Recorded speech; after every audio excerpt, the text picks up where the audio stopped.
अनेक ठिकाणी बजरंग बाप्पा निवडून आले आहेत म्हणून बऱ्याच ठिकाणी मिरवणूक काढलेल्या आहेत, गुलाल उधळत सेलिब्रेशन केलेलं आहे, फटाके वाजवलेले आहेत.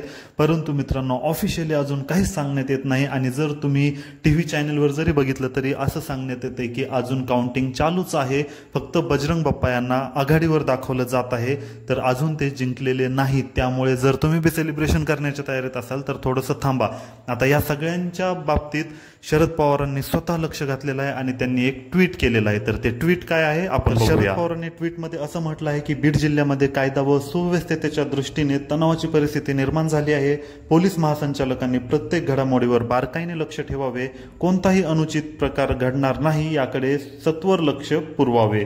तर त्यांनी कलेक्टर आणि डीजीपीला टॅग केलेला आहे. तर मित्रांनो, आता स्वतः शरद पवारांनी लक्ष दिलेलं आहे. तर हा निकाल येण्यासाठी काही वेळ लागू शकतो, कारण बीडमध्ये दबाव तयार केला जाईल अशी परिस्थिती असल्यामुळेच शरद पवारांनी हे ट्विट केलंय असं सांगण्यात येत आहे.